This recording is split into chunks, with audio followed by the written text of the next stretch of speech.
Il y a environ 13,75 milliards d'années, notre univers tel que nous le connaissons aujourd'hui a été créé. Peu après, la lumière primordiale a commencé à traverser le cosmos et à se propager dans tout l'univers primitif. À cette époque, l'univers lui-même s'est également étendu. Cependant, l'inflation de l'univers a ralenti après la première éruption. Mais depuis, le rythme d'expansion a continué et a connu une croissance constante sous l'influence de l'énergie noire croissante. En substance, le cosmos a connu une croissance sans cesse depuis sa création. Les physiciens et les mathématiciens étudient la nature de l'univers depuis des siècles, tentant de percer les mystères qu'il recèle. Mais certains scientifiques vont plus loin dans l'inconnu en réfléchissant à ce qui se cache au-delà des limites de notre univers. Est-il possible qu'il existe quelque chose d'autre au-delà de notre propre univers? D'autres univers, des mondes dont nous ne pouvons que deviner l'existence? Eh bien, voici 5 théories qui pourraient vérifier les questions qu'on se pose.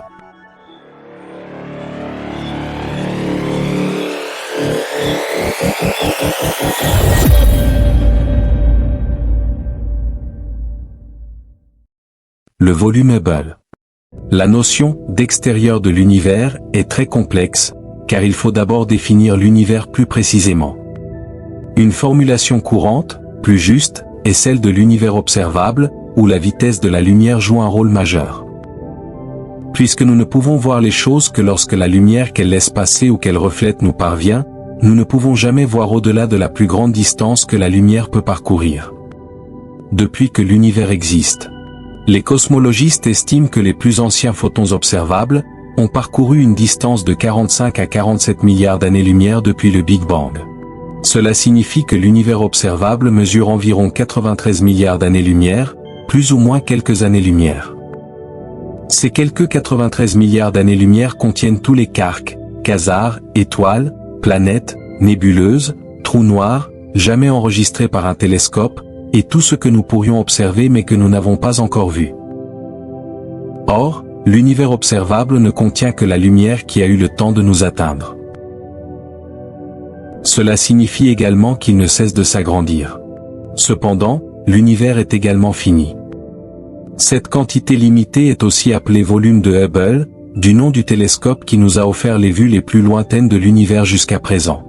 Nous ne pourrons jamais voir au-delà de cette limite.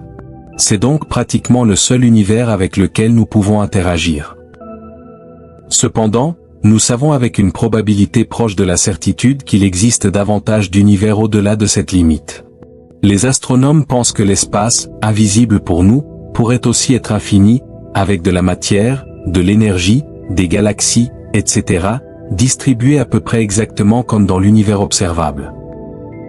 Au-delà du volume de Hubble, nous découvrirons non seulement d'autres planètes, mais aussi d'autres planètes très semblables à la Terre.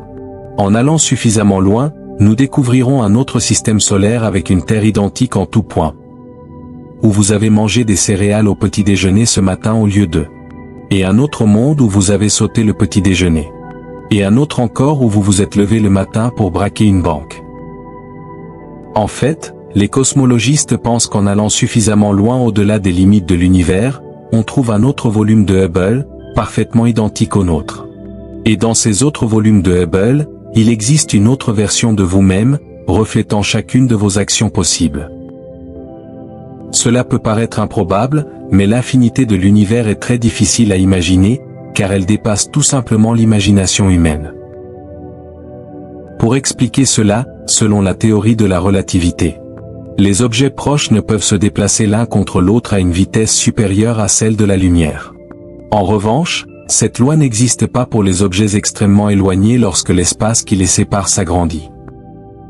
En résumé, ce n'est pas que les objets se déplacent plus vite que la lumière, mais que l'espace entre eux s'agrandit, les faisant s'éloigner les uns des autres à des vitesses vertigineuses. En fin de compte, cela signifie que nous ne pouvons atteindre les limites de l'univers observable que si nous développions une méthode de transport qui nous permettrait soit de voyager plus vite que la vitesse de la lumière, une théorie que la plupart des physiciens considèrent comme impossible, soit de transcender l'espace-temps par des trous de verre ou une propulsion à distorsion, ce que la plupart des physiciens considèrent également comme impossible. Flux sombre. En 2008, des astronomes ont découvert un phénomène très étrange, inattendu. des amas galactiques se déplaçaient dans la même direction à des vitesses vertigineuses, dépassant les 3 millions de kilomètres par heure. De nouvelles observations en 2010 ont confirmé ce phénomène, connu sous le nom de flux sombre. Les scientifiques l'ont découvert en étudiant certaines des plus grandes structures du cosmos comme les amas de galaxies géants. Ces amas regroupent environ 1 millier de galaxies et un gaz très chaud qui émet des rayons X.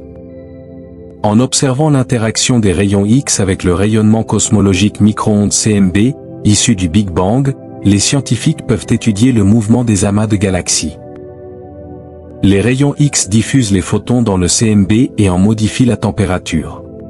Il s'agit d'un effet connu sous le nom d'effet cinétique Sunyaev-Zeldovich. Cet effet, jamais observé auparavant dans le cadre d'amas de galaxies, a été observé pour la première fois par une équipe de recherche dirigée par Alexander Kashlinsky, astrophysicien, au Goddard Space Flight Center de la NASA, lorsqu'elle a examiné environ 700 amas situés jusqu'à 6 milliards d'années-lumière de distance, à mi-chemin de l'univers. Ils ont comparé ces amas à la carte du CMB prise par le satellite WMAP de la NASA. Le mouvement des amas défie toutes les prédictions concernant la répartition de la masse dans l'univers après le Big Bang. Une cause possible, des structures massives extérieures au volume de Hubble, qui exercent une influence gravitationnelle. Les scientifiques sont presque certains que la source de cette aspiration se situe en dehors de notre univers connu. Cela signifierait que la structure de l'univers infini n'est pas uniforme au-delà de notre point de vue.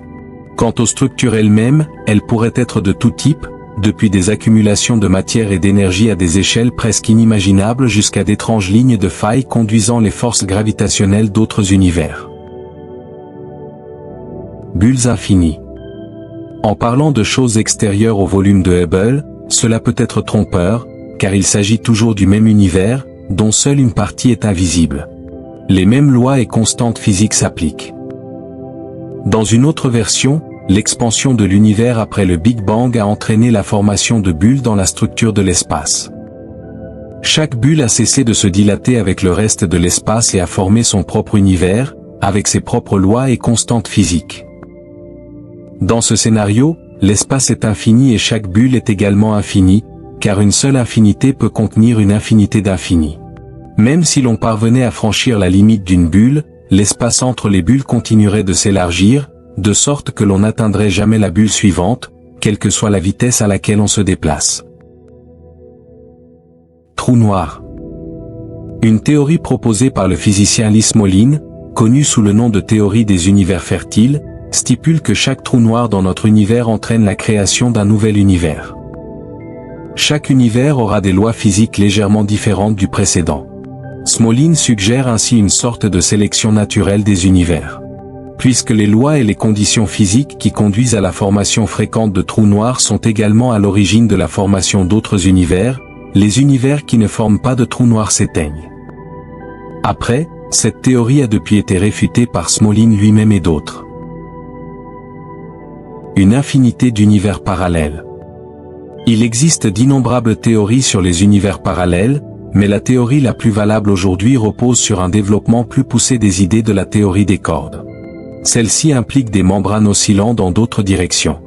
Entrer dans les détails de la théorie des cordes ou des membranes dépasserait le cadre de cette vidéo, mais le cœur de cette théorie est que les membranes ondulantes au-delà des mondes de la 11e dimension constituent des univers complètement différents.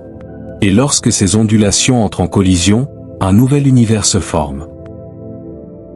Les effets du mouvement ondulatoire contribuent à expliquer la répartition observée de la matière dans notre univers. L'un des éléments les plus étranges de cette théorie est l'idée que toute la gravité que nous subissons dans notre univers pénètre en réalité dans cet univers depuis un autre univers, dans une autre dimension, ce qui explique pourquoi la gravité apparaît ici si faible comparée aux autres forces fondamentales. Qu'en pensez-vous? Existe-t-il d'autres mondes inconnus en dehors de notre univers? L'infini existe-t-il? Et si oui, à quel point est-il vraiment infini? Univers parallèle, déformation de la matière, théorie des cordes, membranes et trous noirs. Pensez-vous que tout cela n'est que du pipeau, ou y a-t-il vraiment du vrai? Donnez-nous votre avis dans les commentaires.